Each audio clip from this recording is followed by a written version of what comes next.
Buenos días, les damos la más cordial bienvenida al tercer día de la Semana PYME 2022 de la Cámara de Comercio de Costa Rica. Mi nombre es Ashley Haddad y seré la conductora del evento virtual del día de hoy. Además, decirles que ustedes pueden realizar sus preguntas o sus dudas en el chat del Zoom, que serán contestadas al final de la presentación para así aprovechar el tiempo. A la vez, y si es posible, de poder poner las cámaras de ustedes para que sea un espacio mucho más interactivo, también se les agradecería. Por otra parte, me gustaría comentarles un poco sobre el expositor de hoy, Luis Amón, director general de Growth Hacker. Comentarles un poco, experto en transformación digital y estrategias para implementa. Administrador de negocios, director en varias juntas directivas en la región, tiene más de 25 años de experiencia en ayudar a las empresas a lograr su máximo crecimiento aplicando metodologías ágiles y de innovación para lograr que gente, procesos y tecnologías trabajen en conjunto. Por lo que agradecemos de su participación en la Semana PYME. Muchísimas gracias y le doy la palabra.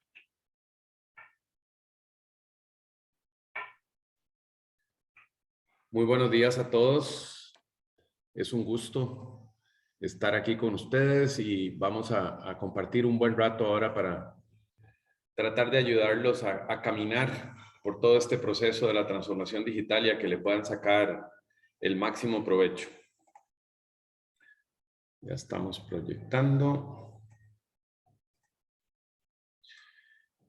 Listo. Si pudieron encender las cámaras o si pueden encender las cámaras sería maravilloso porque así hacemos una sesión bastante más interactiva, así los estoy viendo y además uno de los principios importantes de la virtualidad es precisamente que cuando la gente está en sesiones virtuales debería estar en la sesión virtual.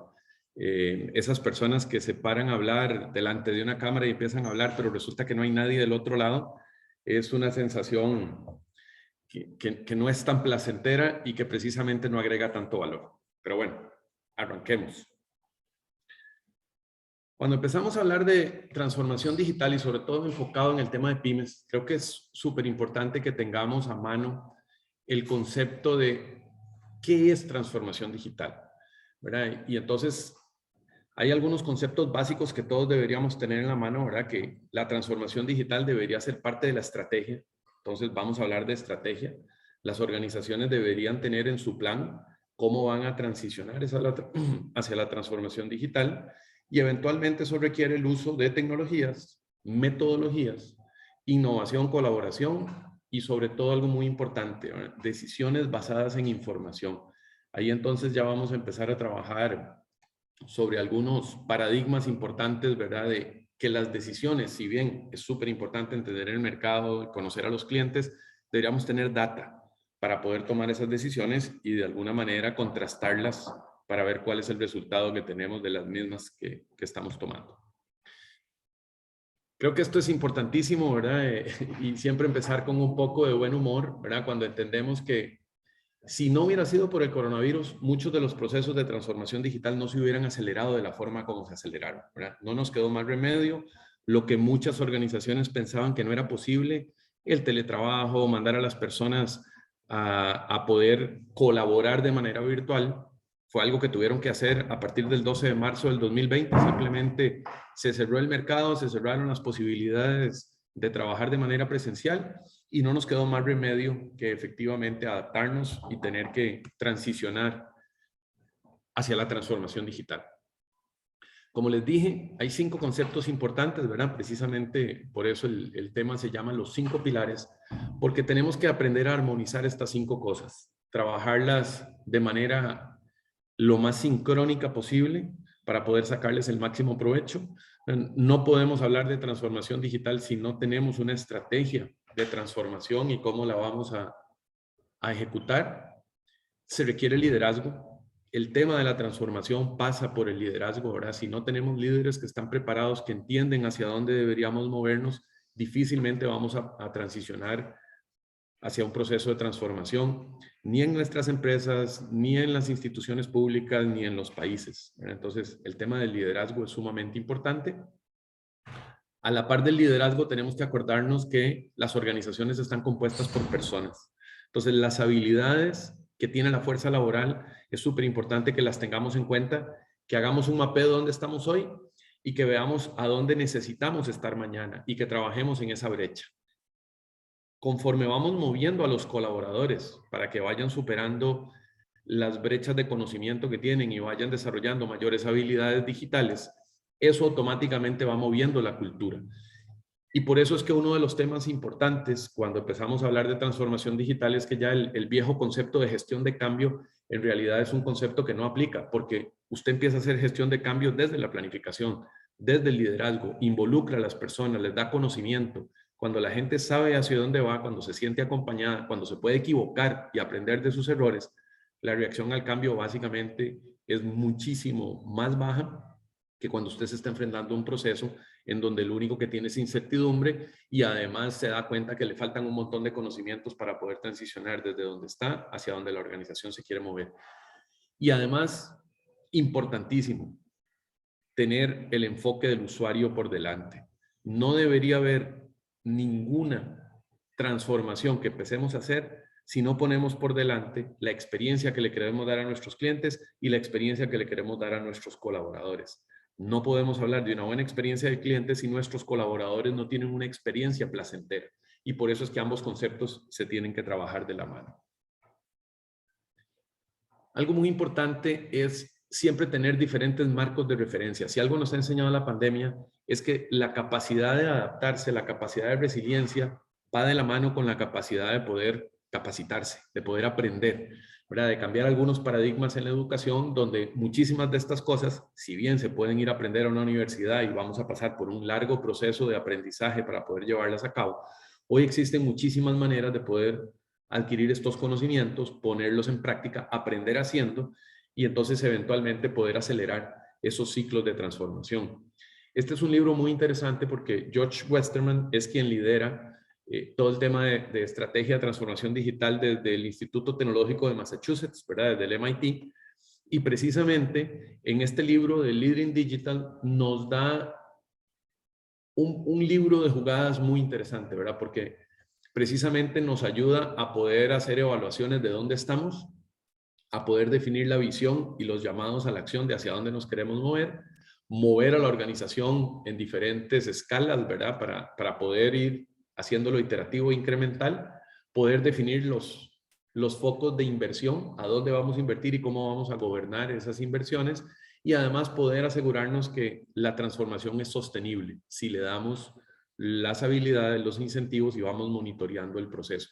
Entonces realmente les recomiendo, si tienen el chance, es un libro que ya se puede conseguir en Costa Rica, está en español, lo pueden bajar de Amazon, lo pueden tener en el Kindle, etcétera.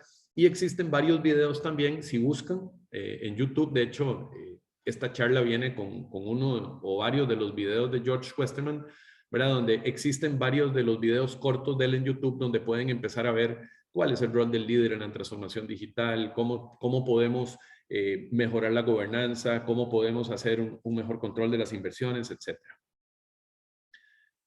Precisamente en este libro, algo importantísimo es que lo define para empresas que no son nativos digitales, ¿verdad? Porque las empresas nativos digitales nacieron con la tecnología, probablemente sus fundadores y sus colaboradores son personas que tienen esas habilidades digitales y precisamente por eso pudieron fundar una empresa digital.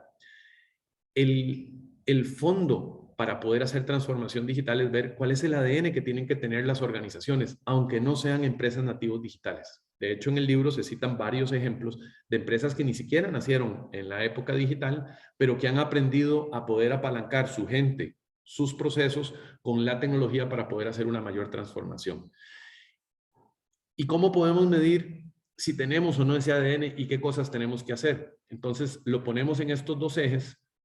El eje principal y el más importante, ¿verdad? Por eso hablábamos del liderazgo, es la capacidad de los líderes para gestionar la transformación. Es muchísimo más importante la capacidad y la visión de un líder que la intensidad de la inversión o la capacidad de inversión. Porque como lo pueden ver, ahora vamos a verlo en diferentes cuadrantes, existen muchísimas organizaciones que tratan de resolver los problemas invirtiendo en tecnología, cuando en realidad deberían primero entender cuáles son las habilidades que le faltan a sus colaboradores, qué es lo que sus clientes quieren que la organización les brinde, cómo los procesos van a responder precisamente a esa experiencia del cliente o a esa experiencia del colaborador que queremos dar, y efectivamente detrás de eso vienen las inversiones tecnológicas que nos van a apalancar para poder hacerlo.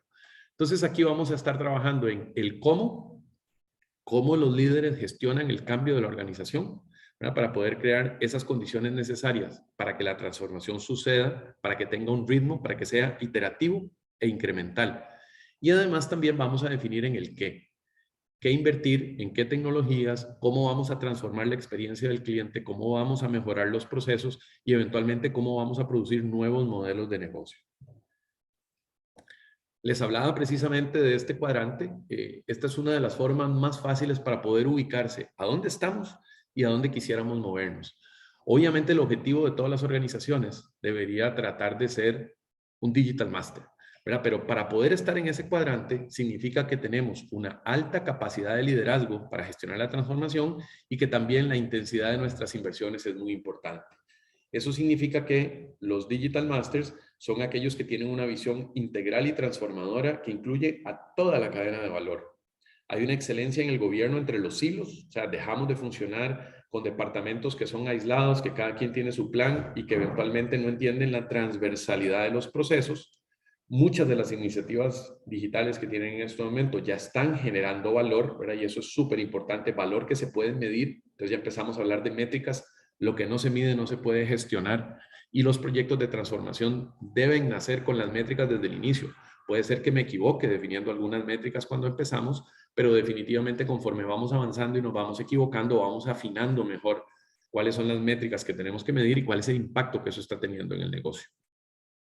Normalmente tenemos algunas industrias o algunos sectores que son conservadores, ¿verdad? Que existe una poca visión digital o que no es transformadora, que simplemente lo que quieren es mantener su negocio tal cual está, no hacer muchas olas. Algunos principiantes, ¿verdad? Que entienden que puede ser que la transformación los ayude, que sus clientes los están empujando hacia tener que transformarse, pero todavía no tienen ese convencimiento interno. Y muchos fashionistas, como les decíamos, ¿verdad? Esos que invierten porque tienen la plata para invertirlo, pero en realidad empiezan a comprar soluciones, empiezan a comprar herramientas tecnológicas y no entienden realmente el beneficio de transformar el negocio con esas diferentes inversiones.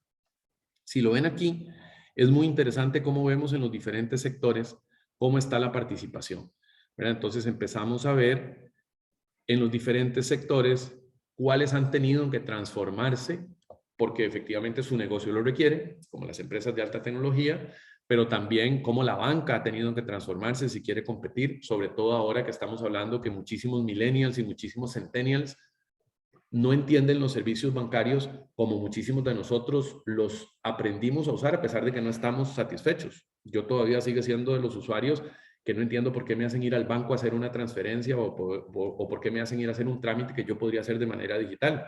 Tengo identidad digital, el banco me conoce, tengo la forma de conexión segura, etcétera. Entonces, hay muchísimos procesos que no logro entender porque algunas instituciones financieras siguen haciendo que nos presentemos. Y ni hablemos de algunas instituciones públicas que incluso en tiempos de pandemia, donde lo que teníamos que hacer era no salir para no contagiarnos, y muchas instituciones incluso nos hacían ir físicamente para poder registrarnos en una aplicación de servicios de salud para poder atendernos de manera virtual. ¿Verdad? Ahí es donde claramente, a pesar de tener una aplicación y a pesar de tener una visión de expediente digital, los procesos no respondían al tema digital, ni respondían a la experiencia del cliente, ni respondían a la experiencia del colaborador. Entonces ese es un muy buen ejemplo donde a pesar de tener una solución tecnológica, los otros dos componentes principales no estaban alineados. Hay muchísimos negocios que se han quedado rezagados, ¿verdad? Lo que se conoce como esos negocios conservadores o lagartos, ¿verdad? Que se van moviendo muy lento, que sus aplicaciones son muy viejas, que trabajan hacia adentro con sus productos, sus procesos y todo, y en realidad el cliente tiene que adaptarse a esos servicios. Los seguros son uno de esos, los servicios públicos son uno de esos, a pesar de que deberían ser uno de los principales precursores de la experiencia del usuario, y tratar de que para nosotros sea un placer pagar impuestos porque vamos a recibir servicios de calidad, servicios enfocados en satisfacer al cliente y las necesidades que tenemos, ¿verdad? Entonces es un cambio de paradigma para poder movernos de los diferentes cuadrantes donde estamos y tratar además de tener la visión de poder movernos en este cuadrante de los líderes digitales. Empezamos entonces con uno de los primeros mitos que tenemos que derrumbar, ¿verdad? Y normalmente cuando hablamos de mitos es en el tema de que la alineación estratégica, la gente invierte muchísimo tiempo y dinero en hacer un plan estratégico, pero invierte muy poco tiempo y esfuerzo y talento en poder hacer una conformación de equipos que sea capaz de operativizar esa estrategia que tenemos ahí. Y nos quedamos con planes estratégicos lindísimos a 3 o 5 años, pero que donde empezamos a ver cuáles son las iniciativas que la organización está haciendo, en donde está invirtiendo, no está siendo consistente en invertir en aquellas cosas que apuntan directamente a la consecución de los objetivos estratégicos que tenemos. Y por eso es que es fundamental el tema de tener una buena visión para la conformación de los equipos para poder hacer la transformación. Aquí tenemos que entender, ¿verdad?, que la vida es un dictado y si uno repite y repite y repite las mismas cosas, al final la gente empieza a entender por qué es importante. Si hablamos de que la transformación digital es un tema de personas, procesos y tecnología, entonces tenemos que ser consistentes precisamente con el esfuerzo, el apoyo y la importancia que le damos a las personas, que son el elemento más importante en la transformación, la capacitación, la normalización y la automatización de los procesos para que las personas sean capaces de desempeñarse mejor en lo que tienen que hacer y brindar una mejor experiencia al usuario, y la tecnología que viene a trabajar en función de lo que las personas y los procesos requieren. Entonces, es importante que mantengamos siempre a las personas por delante de cualquier proceso de transformación, que sus habilidades, la confianza y el liderazgo que les demos los ayuden a transitar por ese proceso y que los procesos de la organización respondan precisamente a tener la mejor experiencia del cliente y a tener la mejor experiencia del colaborador, entendiendo que necesitamos de la tecnología precisamente para poder habilitar esos dos componentes. Y aquí empezamos a hablar de datos interesantes, ¿verdad? Por eso les decía que las decisiones deben ser tomadas con datos en la mano. Entonces, lo primero que tenemos que entender es que existe una guerra ahí afuera por el talento digital. Cada vez más son las organizaciones que demandan más cantidad de talento y cada vez son menos las capacidades que encuentran en el mercado para poder hacerlo. En este estudio de Capgemini, el 77% de las empresas considera que la falta de habilidades digitales es uno de los mayores obstáculos para la transformación digital. Entonces, ¿por qué es importante trabajar en nuestras habilidades digitales? Porque no solo vamos a poder transformar nuestras organizaciones, sino que eventualmente, si estamos en el sector de servicios, vamos a poder ayudar a transformar las organizaciones que servimos a nuestros clientes. Vean qué interesantes estos otros números, ¿verdad? Para entender por qué es que las personas no podemos tener todos los conocimientos, todas las habilidades, ¿verdad? No podemos ser buenos con habilidades en el hemisferio derecho del cerebro y también tener todo el complemento en el hemisferio izquierdo del cerebro, ¿verdad? Entonces, hay muchísimas personas que tienen muy buenas habilidades técnicas, pero conocen muy poco del negocio. Aquí, precisamente en este estudio de SAP, ¿verdad?, el 58% de las personas que tienen habilidades técnicas no tienen el conocimiento necesario del negocio para poder hacerlo. Y el 27% de las personas que tienen las habilidades de negocio no tienen las habilidades tecnológicas o la facilidad para poder realmente hacer que el negocio pueda utilizar la tecnología para sacar el máximo provecho. Entonces, esto nos lleva a un planteamiento interesante y es que tenemos que resolver esa brecha. Si ustedes lo ven, por eso cuando hablamos de los pilares, hablamos que uno de los pilares importantes era entender la brecha en las habilidades de nuestros colaboradores. Entonces, ¿qué es lo que parece que está sucediendo? Que la tecnología aumenta a un ritmo, crece a un ritmo súper acelerado versus la capacidad que tienen los negocios y las personas de poder crecer a esa misma capacidad. Entonces, la diferencia entre estos dos puntos es precisamente lo que se conoce como una brecha en el potencial desempeño, ¿verdad? Lo que la tecnología me permite hacer, pero lo que los procesos, la productividad de las personas de la organización pueden hacer, cuando en realidad lo que parece que está sucediendo se complica bastante más porque no es solamente el ritmo acelerado con el que la tecnología crece, sino también las diferentes capacidades de asimilación que tenemos de esa tecnología. Las personas, algunas personas tienen esa capacidad de poder adquirir conocimientos al mismo ritmo y poder acercarse cada vez más a lo que la tecnología les permite sacar del máximo provecho. Los negocios normalmente van a depender de las habilidades de las personas para poder llevar el negocio al siguiente nivel. Entonces ahí se produce otra brecha. Y además en muchísimas ocasiones tenemos una brecha de que la política pública va totalmente atrás de lo que la tecnología permite hacer. Y para muestra un botón, ¿verdad? Los problemas que estamos teniendo, por ejemplo, para gestionar los negocios de plataformas, donde las plataformas de transporte, las plataformas de hospedaje, las plataformas de comida vinieron a revolucionar la forma como se entregan los servicios y obviamente nuestra regulación está totalmente desfasada. Y entonces pretendemos poder regular los Uber o las plataformas de transporte como si fueran taxis, ¿verdad? Como si fueran los taxis rojos y tratar de ver concesiones y un montón de cosas más donde claramente el modelo de negocios es diferente. Entonces, la política pública debe ser capaz de adaptarse y responder a los cambios en la tecnología y esa es una de las oportunidades importantes que el proceso de transformación nos trae a todos como individuos y como organización. Aquí venimos a hablar de otro concepto súper interesante, ¿verdad? Y es que si vemos aquí tenemos el mundo partido en dos. Al lado izquierdo lo que tenemos es la jerarquía, los organigramas, lo que nos han enseñado en todas las instituciones educativas, ¿verdad? Los que hemos estudiado negocios, ingeniería, etcétera, ¿verdad? Que cómo se tiene que manejar una organización, cómo se manejan los procesos, la jerarquía, la normativa y la cultura. Y tenemos al lado derecho cómo las organizaciones han tenido que transformarse por las crisis, por las organizaciones, porque el cambio va por delante, porque necesitamos adaptar innovación, meter agilidad, necesitamos producir una nueva cultura. Esa nueva cultura es lo que se conoce como la redarquía, el gobierno de las redes, equipos multidisciplinarios pudiendo trabajar de manera autogestionada, sin depender del organigrama, sin que sea un líder, un jefe, una única persona la que esté tomando las decisiones, sino más bien que podamos hacer equipos con talentos múltiples que sean capaces de resolver sus problemas. A este concepto se le llama la empresa dual. Entonces tenemos que transicionar entre la empresa tradicional que tenemos a la izquierda y la empresa innovadora, la empresa ágil, la empresa rápida que tenemos a la derecha. Y entonces, bueno, viene el arte de poder gestionar precisamente a las personas y los procesos para poder sacar el máximo provecho y poder convertirnos en una organización dual. Las pymes tienen una gran ventaja, que son organizaciones menos estructuradas, con menos jerarquía, con menos procesos. Entonces debería ser bastante más fácil poder transformarse. De hecho, es uno de los paradigmas importantes cuando hacemos procesos de innovación en empresas grandes o en empresas multinacionales. A veces es muchísimo más fácil crear una nueva empresa, ¿verdad? Crear un startup, crear un emprendimiento donde nos vamos a despegar de todos los procesos, de todas las políticas, de todo lo que la jerarquía nos impide para poder movernos rápido, de manera ágil e innovadora. Y precisamente entonces estos emprendimientos son los que vienen a revolucionar el mercado y no nos mantienen pegados a lo que la jerarquía no nos permite hacer.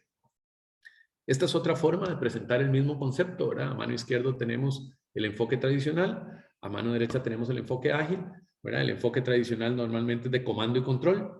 Arriba están las personas que toman las decisiones y bajan políticas, presupuestos, decisiones, proyectos, iniciativas. La gente ejecuta de acuerdo a sus roles y eventualmente hacia arriba mandan procesos, estandarizan, ¿verdad? Y funcionan en esa dinámica de desde arriba me controlan, la gente hace la operación y eventualmente arriba siguen tomando todas las decisiones. El cambio hacia una estructura ágil hace precisamente que empoderamos a los equipos, les damos agilidad, les damos habilidades digitales, les damos posibilidades y un marco de gobernanza para poder tomar decisiones entre ellos, porque estos son los que están enfrentando al cliente, ellos son los que tienen que resolver ahí, en el momento de la verdad. Entonces empezamos a empoderarlos para que precisamente los cambios sucedan aquí abajo. Eso cambia la cultura, eso cambia la forma de colaborar, eso aplica innovación en las organizaciones y hace que precisamente podamos ser más ágiles. Esto requiere obviamente que el liderazgo, en vez de ser tan vertical, sea un liderazgo más horizontal, más participativo, más de que cuando la gente se acerca a colaborar, ese es el rol de los jefes, ese es el rol de los líderes. Ser un facilitador para que las cosas pasen, ¿verdad? Y no ser una persona a la que hay que pedirle permiso y a la que hay que esperar a que se le ocurran las cosas para que el mundo pueda cambiar. Así es como se ve una transformación hacia la redarquía, ¿verdad? Hacia el gobierno de las redes, donde entonces tenemos que empezar en pequeño, un equipo o varios equipos pequeños que van a aprender, se van a equivocar, van a empezar a aprender de sus errores y entonces cuando ya tenemos más capacidad y más madurez, vamos a llevarlo a los diferentes departamentos, lo vamos a hacer iterativo, o sea, se va a repetir, va a ser iterativo e incremental. Esos son dos conceptos importantes, ¿verdad? Que son los que hacen que el gobierno de las redes realmente facilite. Entonces empezamos por un equipo, vamos a los departamentos hasta que al final participamos en un ecosistema donde está toda la cadena de valor. Nuestros clientes, nuestros reguladores, el gobierno, la academia, ¿verdad? Y entonces empezamos a participar en un ecosistema donde la combinación perfecta es esa combinación de triple hélice, ¿verdad? Donde muchos de los proyectos pueden salir a cabo, podemos generar una mejor reactivación económica, por ejemplo, si empezamos en las comunidades a hacer estos conceptos de triple hélice, ¿verdad? O clústeres de triple hélice, donde tenemos la integración del sector público, el sector privado y la academia, y empezamos a resolver los problemas locales con gente que tiene conocimiento local, con gente que tiene habilidades locales y que podemos experimentar y hacer que las cosas en pequeñito empiecen a funcionar y luego lo hacemos iterativo e incremental.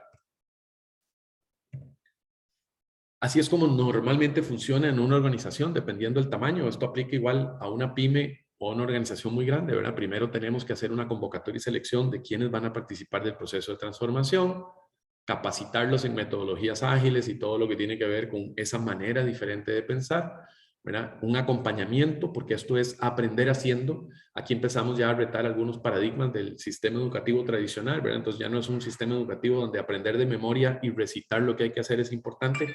Aquí es aprender a hacer, ¿verdad? Y entonces cambian totalmente los conceptos. Para aprender a hacer ya es agilismo, es una construcción participativa, ¿verdad? Fomenta la innovación y hace que la gente cambie en su rol, ¿verdad? Y entonces aprenda haciendo, aprende equivocándose, aprenda con base en proyectos. Existen diferentes marcos metodológicos, ¿verdad? Para poder gestionar la innovación y la transformación en los diferentes procesos. Todo el concepto que tenemos aquí marcado en amarillo, hay marcos que se han hecho muy populares ahora, como el Design Thinking o el Think Wrong, ¿verdad? Que es, de hecho, una metodología de gestión de proyectos innovadores cuando no conozco el problema y no conozco la solución. Normalmente con Design Thinking es bastante más fácil aplicarlo cuando conozco el problema o conozco la solución y lo que voy a tratar es de optimizar procesos. Y el marco metodológico me permite precisamente diseñar soluciones, hacer observación, trabajo de campo, sacar esos insights, ¿verdad? Sacar datos para poder tomar decisiones, hacer un proceso de ideación, validar hipótesis, experimentar. Si la hipótesis es correcta, sigo adelante. Si la hipótesis es equivocada, aprendo del error y pivoteo, ¿verdad? Me voy hacia otra iniciativa. Las iniciativas que salen del proceso de innovación, que es este proceso amarillo, se pasan a este proceso de creación, ¿verdad? Donde vamos a aplicar principios de Lean User Experience, ¿verdad? O sea, algo liviano, algo ligero, algo rápido, prototipado, concepto de mínimo producto viable. Y conforme vamos validando los diferentes prototipos que voy haciendo, entonces ya entro en etapas de construcción, nuevas ideas, ¿verdad? Ya empiezo en marcos de gestión ágiles para poder construir soluciones y después eventualmente el reto que tenemos es cómo poder escalar esas mismas soluciones, ¿verdad? Pasar al proceso iterativo e incremental. Entonces hay diferentes marcos de gestión. Aquí la analogía que siempre ponemos es, si usted solo aprende una forma de gestionar los problemas y lo que le dan es un martillo en la mano, todo el que pasa de enfrente tiene cara de clavo. Si usted tiene otras diferentes herramientas, entonces sabe cuándo aplicar la cinta métrica, cuándo usar el taladro, cuándo eventualmente usar el pico y la pala, y cuando pasen clavos por el medio, pues también tiene un martillo y les va a poder dar, ¿verdad? Entonces, de lo que se trata aquí es de poder darle herramientas a los colaboradores para que puedan resolver los problemas y los retos que nos plantea el negocio y nuestros clientes y la competencia de la mejor forma posible. Así es como normalmente se ve un proceso de agilismo, ¿verdad? Esto es Scrum. Scrum es el conjunto de mejores prácticas en el agilismo, ¿verdad? Es un marco de trabajo que lo que hace es tomar los problemas complejos y partirlos en pedacitos pequeñitos, ¿verdad? Nuevamente, ese concepto de iteración, mínimo producto viable, que es lo mínimo que tengo que hacer para validar que esto funciona, que le entrega valor al cliente y después eventualmente hacerlo iterativo e incremental.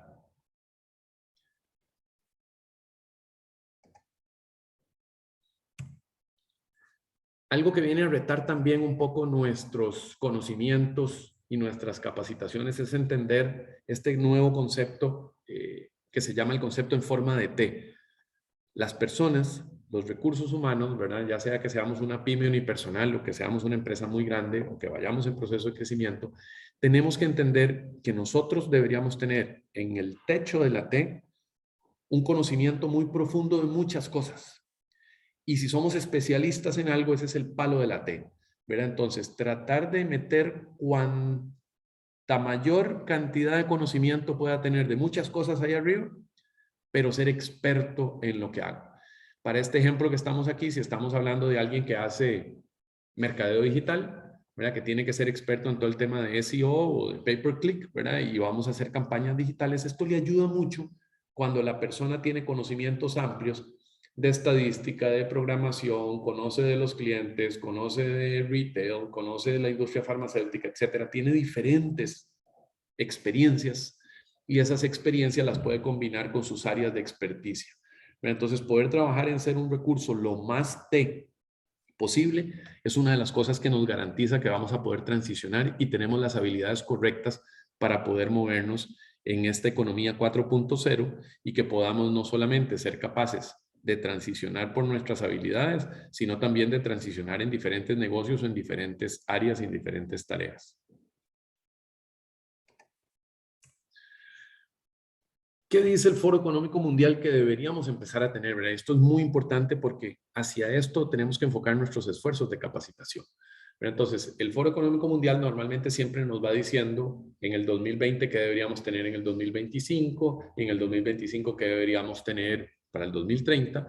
Esto incluso es el resultado del estudio que hizo el Foro Económico Mundial en el 2020, donde empezaban a hablar de cuáles son las habilidades que deberíamos tener para el 2025. Y si ven, las separan en 4 tipos de habilidades, que al final eso es lo importante, a dónde tenemos que poner el foco.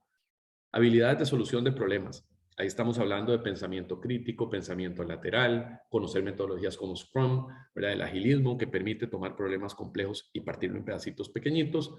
Poder autogestionarse, precisamente lo que estamos hablando, ahora el dominio de las células que son autogestionadas, que toman decisiones precisamente con base en esas habilidades de autogestión que tenemos que hacer.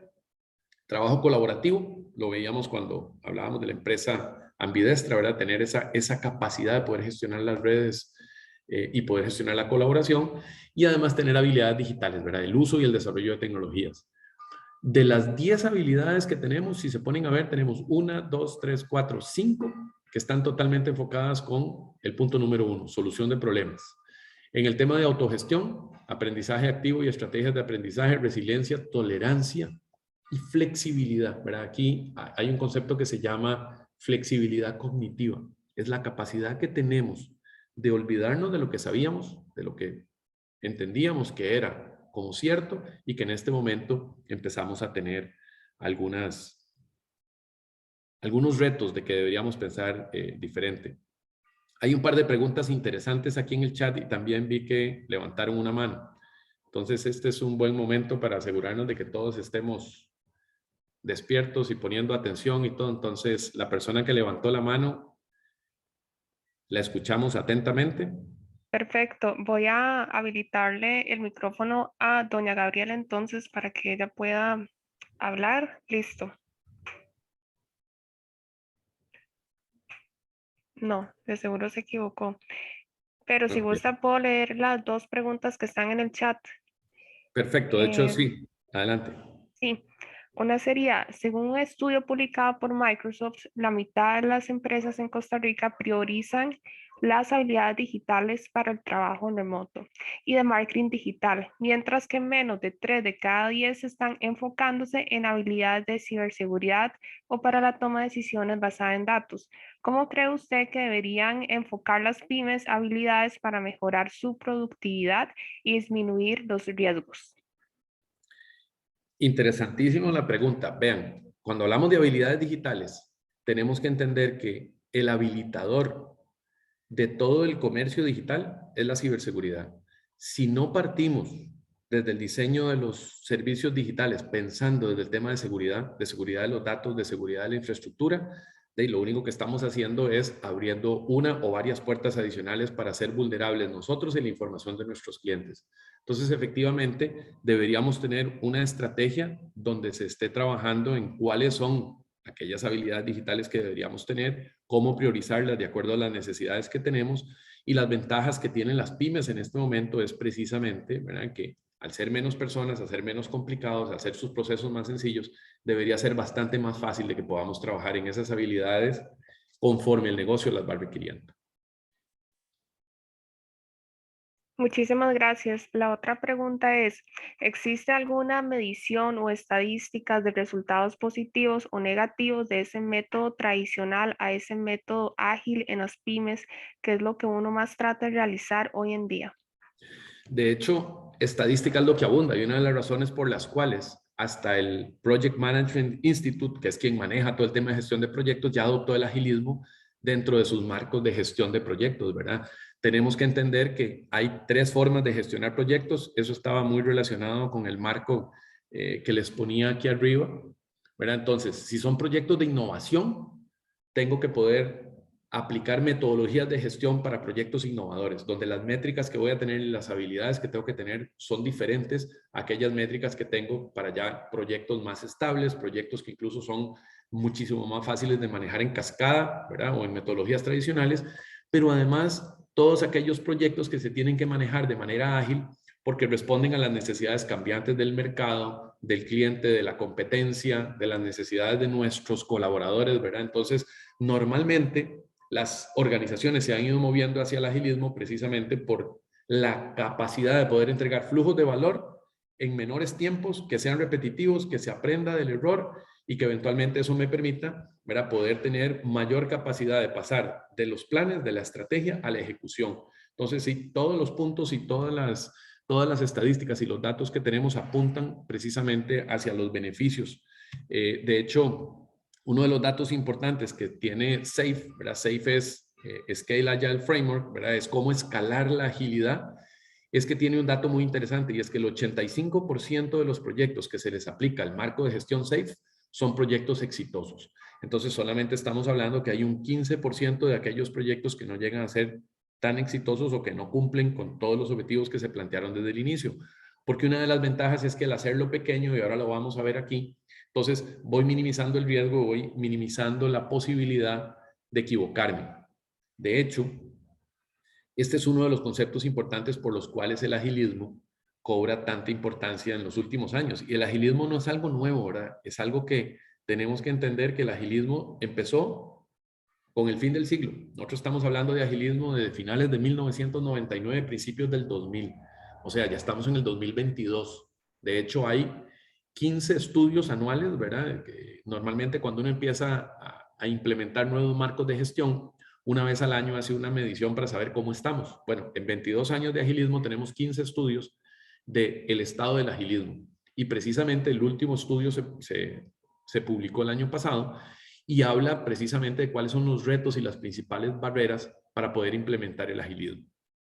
Una de las más importantes es el tema de procesos, la otra tiene que ver con el tema de los líderes y las habilidades, ¿verdad? Que son los temas que hemos venido tocando. Este tema de la asincronía que se produce en las formas tradicionales de hacer proyectos donde no participa el equipo multidisciplinario en todo momento, sino que el cliente de manera sincrónica está tratando con un analista y le explica qué es lo que necesita. El líder del proyecto lo entendió de esta manera, el analista lo diseñó de esta, el desarrollador lo hizo así, el consultor lo vendió de esta manera, así se documentó el proyecto. Entonces, si ven esta historia, es la típica historia de la Torre de Babel. Todos tenían diferentes expectativas y diferentes cosas porque el proyecto se fue llevando en momentos diferentes en el tiempo con participación asíncrona de las personas, o sea, no todos participando al mismo momento. Cuando uno enfoca esto en el marco de trabajo ágil y entonces empieza a entender que en vez de atender las cosas en silos, lo que tiene que hacer es juntar aquellas habilidades que va necesitando y ahora incluso ya se metió el concepto de operaciones, ¿verdad? En algún momento era DevOps, ¿verdad? Desarrollo y operaciones. Ahora el concepto es más completo, precisamente con todas los problemas que hemos tenido después de la pandemia de ciberseguridad y todo, donde ahora hablamos de DevSecOps, ¿verdad? Desarrollo, aseguramiento y operaciones, donde tenemos calidades del diseño, donde tenemos seguridades del diseño, de las diferentes interacciones de las soluciones. Y eso hace que entonces yo tome los miembros que tienen las habilidades, equipos multidisciplinarios, interactúan directamente con los clientes. Entonces, en ese proceso de comunicación más directo es donde efectivamente las metodologías ágiles han demostrado tener mayor capacidad para poder entregar esas soluciones a tiempo. ¿Qué se recomienda que tienen que tener los equipos ágiles, verdad? Y esto incluso es un paradigma que ahora que estamos precisamente en este mundo híbrido, físico y virtual, los equipos tienen que poder seguir funcionando de esa manera.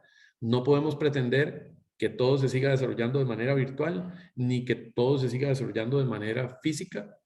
Tenemos algunos retos en habilidades digitales, tenemos algunos retos en espacios, en salud, en movilidad, en que el talento está en lugares diferentes de manera geográfica. Entonces, tenemos que seguir trabajando en la capacidad híbrida de poder gestionar estos equipos, donde tienen que tener un espacio propio, pero ese espacio propio puede ser físico y virtual. Debe ser multidisciplinario, debe tener una cierta cantidad de participantes, ¿verdad? Dependiendo del proyecto, la complejidad. Tiene que poder autogestionarse, define sus propias métricas, prioridades, objetivos, la duración del proyecto, los entregables, ¿verdad? Entonces ya aquí empezamos a hablar de esos procesos contenidos y por eso es tan importante entender, si vamos a hablar de agilismo, entender el manifiesto ágil, ¿verdad? Que tienen que predominar las acciones que están en la izquierda a pesar de que todo lo que tenemos en la derecha es importante. Entonces, ¿cómo se lee este cuadro? Este cuadro lo que dice es que debe ser más importante los individuos y las interacciones que los procesos y herramientas. O sea, hablen más. Dejen de escribir casos de negocio, biblias procedimentales, un montón de ampos, un montón de cosas y pretenden que la gente vaya, los vea, entienda y los aplique. Bueno, conversen más, hagan más sesiones pequeñas, pedacitos pequeños de aprendizaje, que la gente lo asimile, que haya un mejor aprovechamiento de lo que hay, que se mejore, ¿verdad? Que el proceso se vaya mejorando, el pedacito a mejorar se vaya mejorando cada vez que se va interactuando. Es muchísimo más importante un servicio funcionando que documentación extensiva, colaboración con el cliente por encima de negociación contractual y algo importantísimo en este mundo tan cambiante, ¿verdad? Lo único que es constante en este momento es el cambio. Y si entendemos eso, tenemos que tener formas de gestionar las iniciativas que respondan al cambio por encima de seguir un plan, ¿verdad? Entonces, esa es habilidad para poder hacer eso. Y si a eso además le agregamos un componente adicional, ¿verdad? Que es el componente VICA, ¿verdad? Que hablamos de que vivimos en un ambiente volátil, incierto, complejo y ambiguo. Entonces, cada una de estas cosas, precisamente el manifiesto ágil las viene a resolver. Para poder gestionar un ambiente volátil, ¿qué necesitan las personas? Poder tener capacidad de respuesta al cambio por encima de seguir un plan. Si estamos en un ambiente incierto, ¿qué necesitamos? Colaboración con el cliente. Yo no puedo pretender que yo voy a gestionar una solución cuando efectivamente no he hablado con mis clientes, ¿verdad? Yo necesito acercarme al cliente y entender cuál es el dolor que tiene mi cliente para poder realmente tratar de buscar una mejor solución y bajar ese nivel de incertidumbre. En un ambiente complejo, los individuos y las interacciones vienen a restarle complejidad al ambiente y precisamente para algo ambiguo no hay nada más fácil que poder tener un servicio funcionando, porque cuando ya un servicio funciona es binario, o sirve o no sirve, ¿verdad? Entonces, la ambigüedad yo la voy sacando cuando digo, bueno, para que este servicio funcione, el resultado debe ser este. Y si el resultado no es este, entonces no funciona, no sirvió. Hay que devolverse otra vez, ¿verdad? Hay que quitar la ambigüedad. Hay que empezar a poder tener esos conceptos binarios, ¿verdad? De unos y ceros. O sirven o no sirven las soluciones que estamos haciendo. Y vean qué interesante. Aquí les voy a contestar precisamente esa consulta que decía. ¿Qué dicen los datos con respecto a la gestión de proyectos? De manera tradicional, que es el que tenemos aquí a la izquierda, donde el proyecto se empieza a ejecutar, el costo aumenta conforme el proyecto va caminando, el riesgo aumenta conforme el proyecto va caminando y si entregamos valor, lo entregamos al final. Pero si no entregamos valor, destruimos valor durante todo el proyecto. Cuando lo hacemos de manera iterativa e incremental, no tenemos que definirlo todo bien desde el principio, solo un pedacito. Entonces, este pedacito es una entrega de valor, es un sprint. En esa entrega de valor, el riesgo está bastante más pequeño, más controlado. El costo, si me equivoco, también es más pequeño, está más controlado. Y si entrego valor, entonces tengo la capacidad de poder entregar valor iterativo e incremental. Con cada sprint voy entregando valor, voy aumentando el costo, pero también la propuesta de valor que le estoy entregando a mis clientes o a mis colaboradores va aumentando conforme voy haciendo iteraciones. Aquí tal vez es bastante más fácil de entender ese mismo concepto, ¿verdad? Es cambiar esos incrementos horizontales o en silos, donde la gente que gestiona proyectos tradicionales dice, yo entregué a tiempo, mi trabajo en la base de datos y el otro le dice, yo entregué a tiempo mi trabajo que tenía que hacer en el servidor y yo entregué a tiempo lo que el cliente necesitaba hacer, pero ninguna de estas tres cosas está hablando, no están interactuando.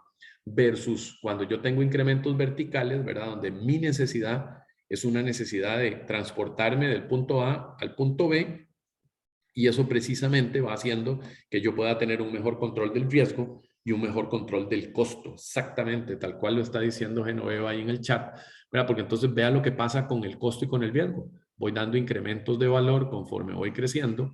Cada una de las entregas satisface un proceso integrado y esto es lo que se conoce como la experiencia del cliente, ¿verdad? En todo momento estoy teniendo un cliente satisfecho porque le di una patineta, le permitía moverse de un lugar a otro, luego le di un scooter incremental, luego le di una bicicleta, seguí incrementando, una motocicleta, hasta que al final le di el vehículo que estaba esperando al principio.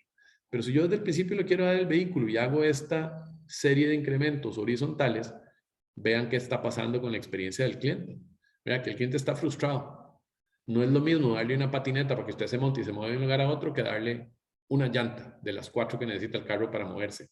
Pero después vengo y le digo, súper bien, ahora le voy a dar una piña completa de llantas. Eso tampoco me resuelve ningún problema. Y lo único que genera es esa frustración, es ese cliente molesto, es ese cliente que probablemente ni siquiera se quede a esperar cuál va a ser mi tercera entrega, porque va a ir a buscar a alguien que sea capaz de resolverle sus problemas de manera iterativa e incremental. Y esto claramente hace esa comprobación que estábamos diciendo, ¿verdad? De cómo minimizar el riesgo, cómo ir haciendo las inversiones de costo de manera incremental conforme le voy entregando valor a la organización.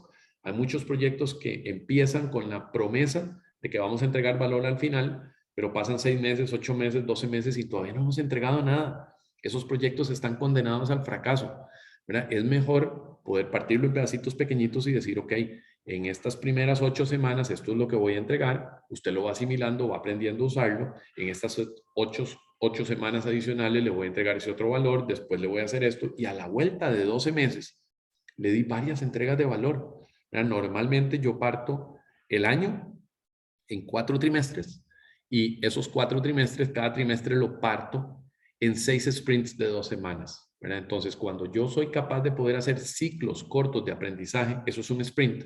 Entonces, tengo 2 semanas para probar que la hipótesis era correcta o para probar que la hipótesis era equivocada y básicamente pivotear e irme por otro lado. Este es el marco de gestión del que hemos venido hablando, ¿verdad? Que es agilidad a escala, donde efectivamente uno toma la decisión de en qué momento cambiar, cómo hacer, empezar a entrenar los líderes, definir cuáles son esos mínimos productos viables, identifica los flujos de valor y eventualmente empieza a implementarlos de manera iterativa e incremental. Este sitio además es súper interesante, ¿verdad? Al igual que el libro que les recomendé al principio, porque es un sitio que está vivo, ¿verdad? Si ustedes lo ven, esta es la dirección, ¿verdad? Scale Agile Framework. Ustedes entran a esta página y lo que van a ver es este diagrama vivo. Usted estripa, ¿verdad? Le da doble clic y cada uno de esos diferentes links está vivo y lo lleva a los diferentes lugares que tienen que hacer. ¿Y qué es lo importante de esto? Que no es un tema técnico. Vean aquí los números, ¿verdad? Ustedes me pidieron números, vean los números. ¿Qué pasa cuando uno aplica agilidad a escala utilizando estos marcos? La productividad aumenta entre un 20 y un 50%. La calidad aumenta entre un 25 y un 75%. El tiempo de respuesta al mercado aumenta entre un 30 y un 75%. Y el engagement, ¿verdad? La participación de las personas aumenta entre un 10 y un 50%. Entonces, cuando usted empieza a ver estos resultados de negocio, es donde se da cuenta que está aplicando el marco correcto de interacción, ¿verdad? Porque es con métricas de negocio. Aquí no estamos hablando de ningún tema técnico. La transformación digital no es un tema técnico. Es un tema de transformar procesos, organizaciones, conocimiento, cultura, liderazgo y eventualmente poniendo las necesidades de los clientes por delante para que esa transformación tenga algún resultado importante y tangible. Algo que hay que entender es que precisamente, y sobre todo se da mucho en las pymes, el nivel de madurez digital está totalmente relacionado con las capacidades que tienen las personas, con las capacidades que tiene el liderazgo y con las capacidades de inversión que podemos tener. Pero entonces, dependiendo del nivel de madurez que tengamos, así vamos a poder articular la estrategia, así vamos a poder madurar los procesos y así vamos a poder darle conocimiento a las personas para poder moverlas del lugar donde estamos al lugar donde queremos tenerlas, donde necesitamos tenerlas. Así es como normalmente se ven estos diferentes factores, ¿verdad? Donde una organización que tiene una estrategia digital clara, ¿verdad? Estos son los 5 pilares que hablamos al inicio. Entonces uno empieza a decir, ok, ¿qué pasa con las organizaciones que están empezando en su nivel de madurez, ¿verdad? Están normalmente muy enfocadas en reducción de costos, no tienen conocimientos y habilidades en el liderazgo, sus inversiones en la fuerza laboral son insuficientes, el enfoque hacia el usuario no está en sus planes de transformación y tenemos una cultura que normalmente es adversa al cambio, ¿verdad? No propiciamos que la gente experimente, se equivoque y aprenda del error, sino todo lo contrario, castigamos el error. Versus aquellas organizaciones que ya están madurando, ¿verdad? Que han pasado por su proceso de madurez, donde la estrategia está enfocada en la transformación fundamental de los procesos, donde el liderazgo tiene habilidades digitales sofisticadas, hemos invertido en desarrollar esas habilidades en el liderazgo, donde la inversión para desarrollar habilidades en la fuerza laboral es la inversión adecuada, donde el enfoque en el usuario, ¿verdad? Está en el centro de la transformación. Todo lo que hacemos es para poder transformar los procesos de cara a nuestros clientes, a nuestros colaboradores. Y donde a nivel de cultura ya hemos logrado movernos hacia una cultura receptiva al riesgo que fomenta la innovación y que fomenta la colaboración. Entonces, es importantísimo porque esos son los movimientos que nos van llevando hacia ese proceso de transformación que andamos buscando. Aquí tenemos más números interesantes, ¿verdad? Para poder ver. Entonces, muchas de las organizaciones consideran que las principales limitaciones para poder moverse, ¿verdad? Mover a las personas hacia el tema de la transformación es que no cuentan con una estructura ágil. Un 59% de las organizaciones dice eso. 53% de las organizaciones dice que les falta un espíritu emprendedor en su fuerza laboral. 46% dicen que no tienen el conocimiento tecnológico. Si se acuerdan en aquel estudio de SAP que hablamos al inicio, ¿verdad? Este es un tema importantísimo. Hay gente que conoce el negocio, pero no conoce de la tecnología, y hay gente que conoce la tecnología y no conoce el negocio. Aquí están precisamente esos dos puntos, ¿verdad? El tener un conocimiento importante del negocio y el tener un conocimiento importante de la tecnología. No tenemos procesos colaborativos y precisamente no conocemos y no hemos trabajado en un diseño de la experiencia del usuario. Entonces, el 90% de las organizaciones dicen que tienen esos problemas en sus fuerzas laborales, o por el contrario, ¿verdad? Al otro lado de la moneda, únicamente el 10% de las organizaciones dice que tiene las suficientes habilidades digitales para poder producir esa transformación. ¿Cuáles son los principales impulsores de la transformación digital? En una organización que está empezando, vean qué pasa con las solicitudes del cliente o el ciudadano. Solamente 26 de cada 100, o sea, 1 de cada 4.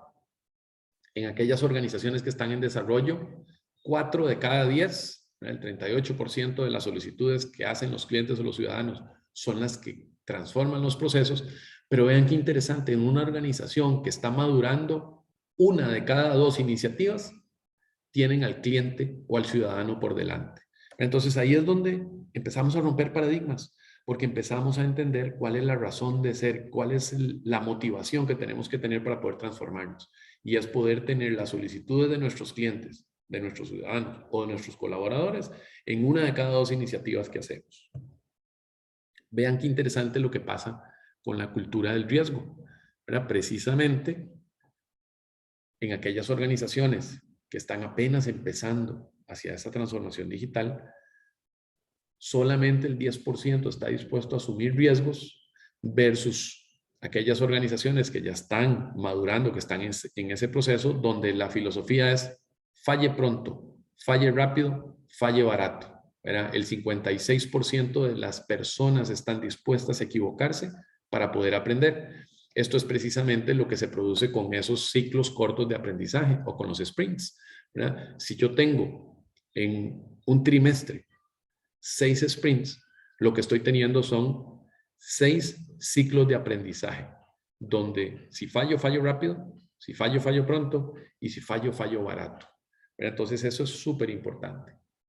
Y como para ir cerrando y poder abrir el micrófono para poder colaborar o seguir viendo las consultas que tienen ustedes en el chat, ¿verdad?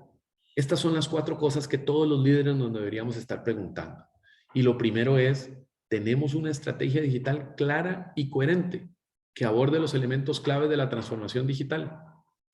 Hemos analizado nuestro grupo de talento y planeado de dónde provendrán nuestras habilidades.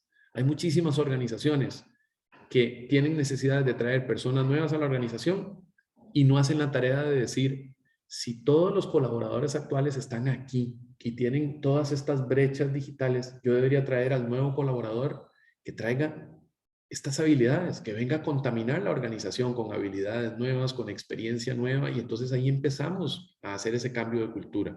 Ahí empezamos a convertir esos equipos multidisciplinarios donde la experiencia que viene de afuera, con habilidades digitales nuevas, empieza a contaminar la organización y empieza a ayudarlos a hacer ese cambio, que era precisamente uno de los comentarios que teníamos ahí en el chat, ¿verdad? Cuando hablamos del tema de por qué muchos de ellos no adoptan, y sobre todo en las pymes, ¿verdad? Es porque hay mucho temor hacia lo digital. Entonces, ¿cómo romper esos miedos? ¿Cómo lograr una mayor transformación digital en las pymes? Empezando en pequeñito, empezando en ciclos cortos de aprendizaje, adquiriendo esas habilidades digitales que más nos están doliendo, ¿verdad? Que precisamente el otro comentario que hace Ileana aquí es, siguiendo con esta misma línea, ¿verdad? El enfoque basado en el usuario y en el cliente, cómo usar la innovación para abordar las necesidades de los clientes, mantenerlos cerca, distinguir las ofertas de los competidores y ser visto como un verdadero líder en el mercado. Y precisamente, ¿verdad? Cuando decimos qué estamos haciendo para fortalecer esa cultura innovadora y colaborativa en la organización, donde los ciudadanos o los usuarios tienen que estar en el centro de nuestros procesos. No existe una forma de transformarnos si los requerimientos y los cambios que estamos haciendo y las mejoras que estamos haciendo no responden a una solicitud de un cliente, de un usuario, un ciudadano o de un colaborador que necesita mejores herramientas para poder hacer mejor su trabajo. Estamos sobre el tiempo que nos habíamos propuesto, así es que a partir de ahora abrimos el micrófono o el chat para escuchar sus comentarios, sus sugerencias, por si acaso necesitan validar algún otro concepto, yo les voy a compartir la charla que acabamos de ver, ¿verdad? Se las van a hacer llegar a todos los presentes y todo. Igual ahí está mi información de contacto por si eventualmente llegaran a tener alguna necesidad. Y en este momento escuchamos atentamente sus comentarios y sus consultas. Muchísimas gracias, don Luis. Me parece que hay una pregunta de doña Genoveva. No sé si lo leyó, pero si no lo vuelvo a hacer, dice, todavía hay mucho temor en las pymes hacia lo digital. ¿Cuál es su recomendación para romper esos miedos y lograr una mayor transformación digital en las pymes? De hecho, se la había contestado doña Genoveva precisamente cuando hablamos aquí de, ¿verdad? ¿Cómo empezar a hacerlo? A pedacitos, a poquititos, ¿verdad? ¿Cómo romper?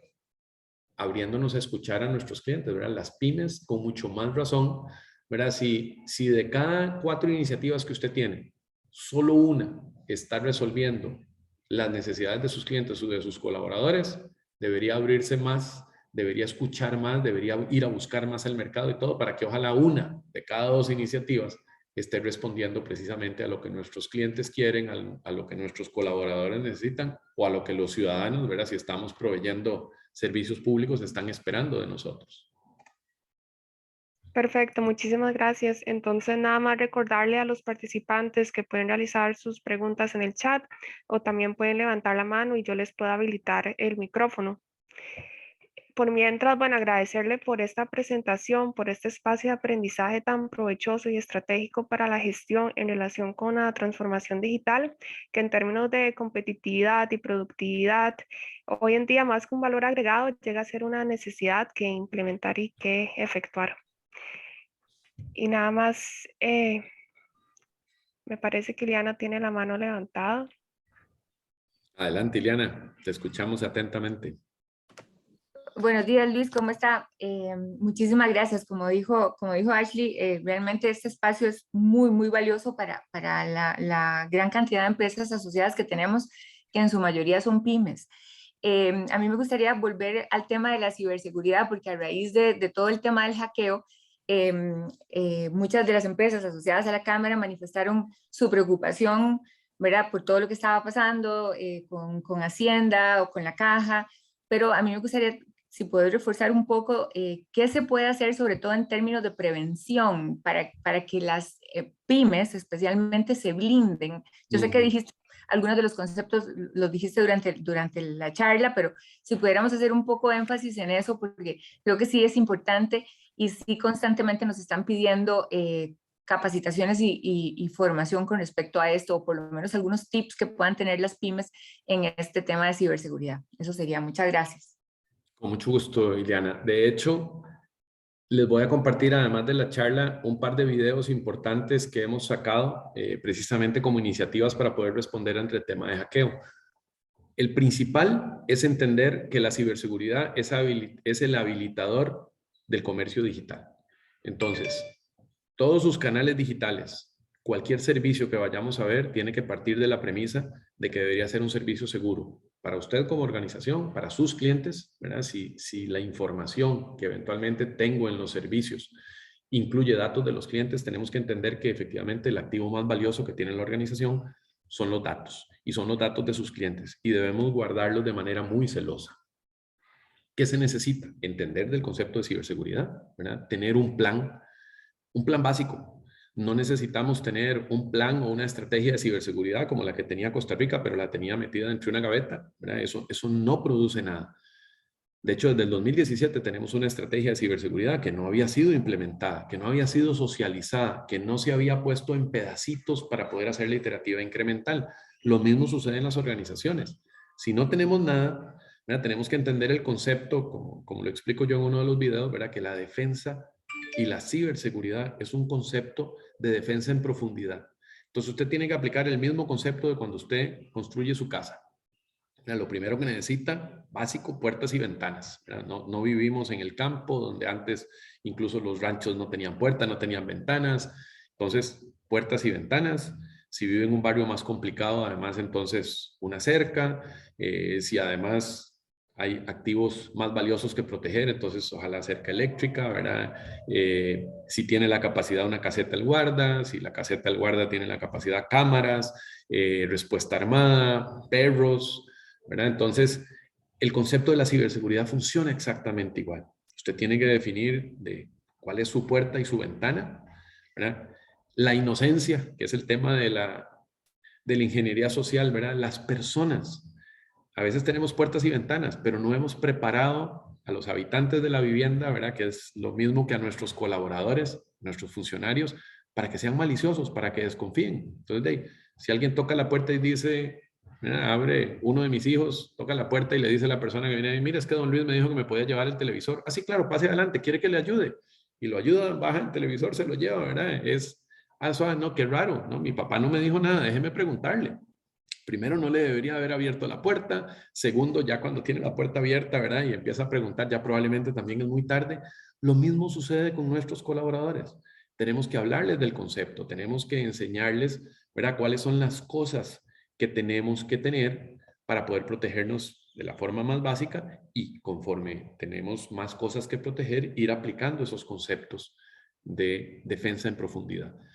Un plan, capacitar en habilidades, y eventualmente tener la capacidad de invertir para mejorar nuestros procesos referentes al tema de la ciberseguridad, y eventualmente también comprar algunas soluciones de ciberseguridad. Yo les pongo el ejemplo que la mayoría de las personas dicen, qué barbaridad, cómo no tenían sistemas de seguridad en el Ministerio de Hacienda, cómo los respaldos no estaban, ¿eh? Y cuando usted le empieza a preguntar a todas las personas, ¿verdad? Si aquí pudiéramos tener la posibilidad de hacer una encuesta en vivo, levantar la mano, que me digan ¿cuántos de ustedes tienen teléfono celular? Y todos van a levantar la mano. Incluso algunos van a levantar dos manos, tienen dos teléfonos.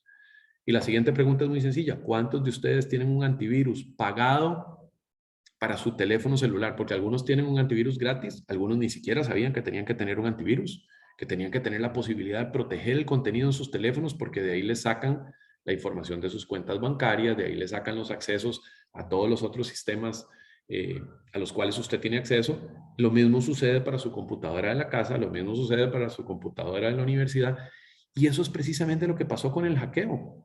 Muchas de las máquinas de los funcionarios no estaban actualizados, muchos no tenían un antivirus actualizado, no tenían prácticas de seguridad actualizada, no tenían respaldos. Los respaldos estaban en el mismo lugar donde fueron hackeados, ¿verdad? Entonces, si ustedes se ponen a ver, es un tema que tiene que ser integral y por eso tiene que empezar desde lo más sencillo hasta lo más profundo. Excelente, muchísimas gracias. Nada más si me permite compartir rápidamente.